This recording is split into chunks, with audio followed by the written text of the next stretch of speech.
Hi, everyone. It's good to have you with us. I'm Jane McCarthy. And I'm Tom Sherry. Breaking news now out of southeastern Idaho this afternoon. Idaho State Police just issued an Amber Alert for a teenage girl. Yeah, the FBI believes the girl on the left is in danger. She is 17-year-old Sandra Rios Chavez. The FBI believes the suspect on the right, Miguel Rodriguez Perez, kidnapped her from a Wendy's parking lot. They say this happened last night at the town of Jerome in southeastern Idaho. Now, Sandra may still be wearing her Wendy's uniform from work. The suspect is driving a 2015 black Audi with Idaho plates and may be heading toward Las Vegas. You're urged to call 911 if you can help the FBI track down Sandra. In other news, the debate over abortion laws is heating up across the nation. So we wanted to know more about the conversation among Washington and Idaho lawmakers. KREM 2's Alexa Block found out it's been difficult to get any restrictions passed in either state. Arm the pro-life generation. We've seen the demonstrations, we've heard the arguments. Dissension on the topic of abortion is as strong here in the inland Northwest as anywhere else in the country. But will state abortion laws change in Washington and Idaho? A couple years ago, before the Supreme Court ruled on Roe v. Wade, Washington voters legalized abortion. Voters reaffirmed their stance by passing Initiative 120 in 1991. The legislation included services to low-income women. And last year, Washington state lawmakers approved legislation that allows insurance companies to cover abortions. Both the long-standing legislation and additional regulations could be signs Washington isn't moving closer to banning abortions, like other states.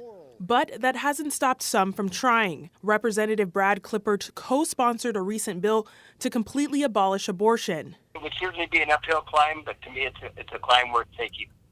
I think everything is possible, and if I didn't think it was possible, I wouldn't have signed my name onto it. The bill could be discussed next session. Over the years, some Idaho state lawmakers have tried and failed to end abortion in their state. This year, Idaho Representatives Heather Scott and John Green of Post Falls wrote the Abortion Human Rights Act. It would have equated abortion to murder under state law.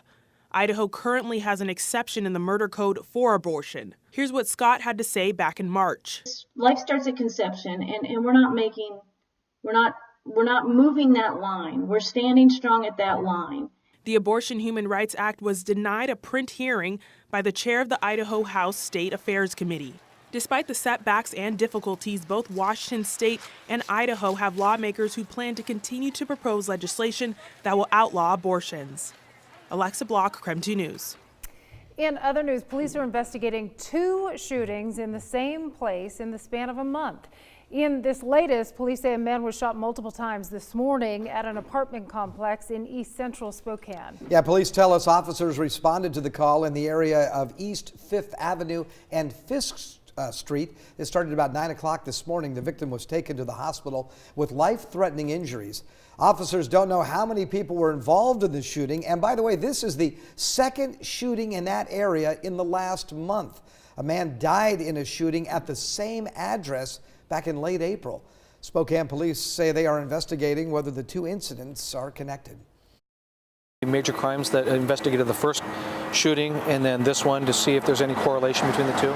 We'll apply for a search warrant to search the inside of the residence for evidence, and they will canvass the neighborhood to talk to anybody who may have seen or heard something related to this shooting.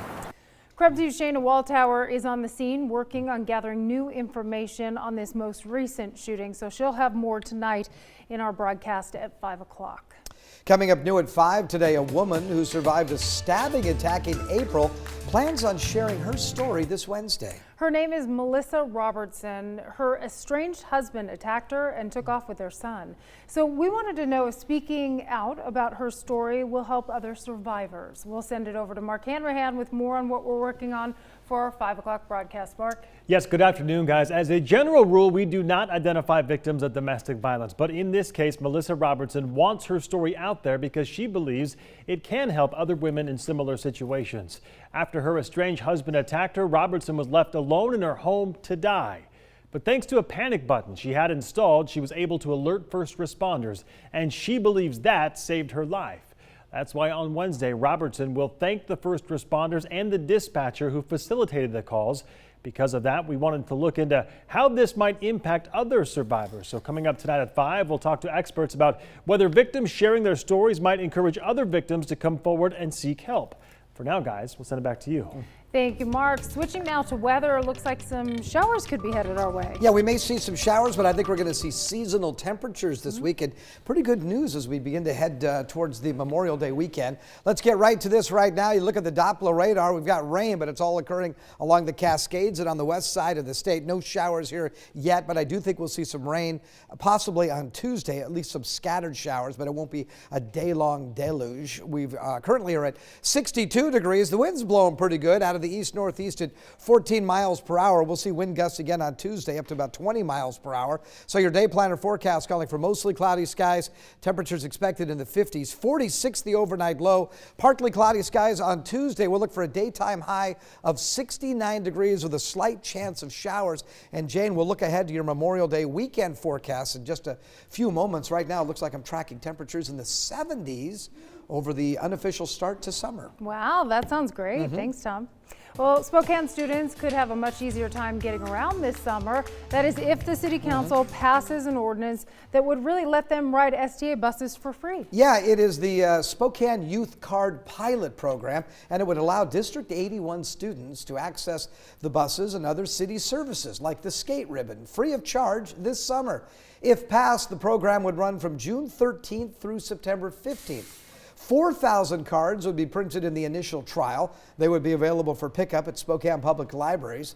The total District 81 population includes nearly 29,000 students. That proposal will be voted on by the City Council tonight, so we'll keep you updated on whether it passes.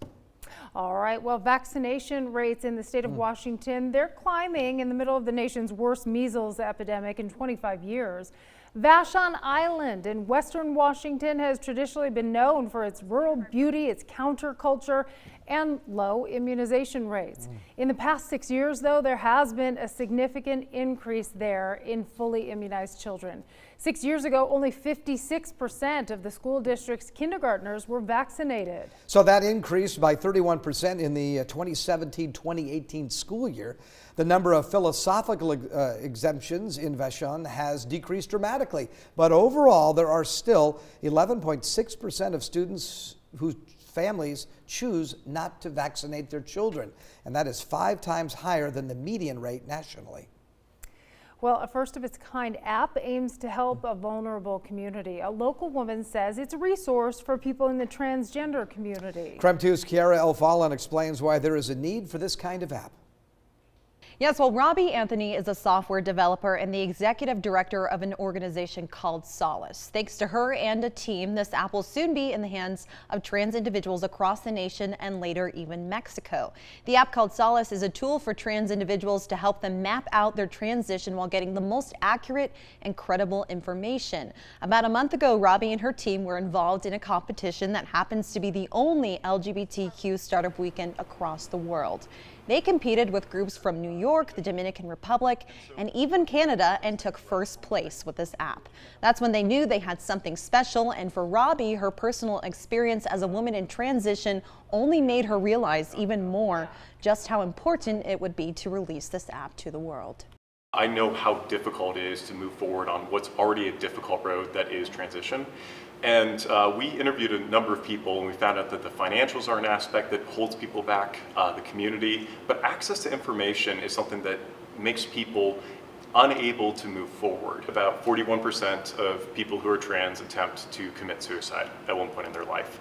I want to drive that number down. If providing accurate information can put any sort of dent in that number, that would be the highest calling of this type of application. The app will give trans individuals the means to navigate medical, legal, and social challenges involved with transition. The app was recently revealed to the public, but should be available for use soon. Robbie says she is still trying to raise money to help with some of the funding since app development is so expensive. So if you're interested in donating to the cause, you can find a link on our website at krem.com. I'll send it back to you.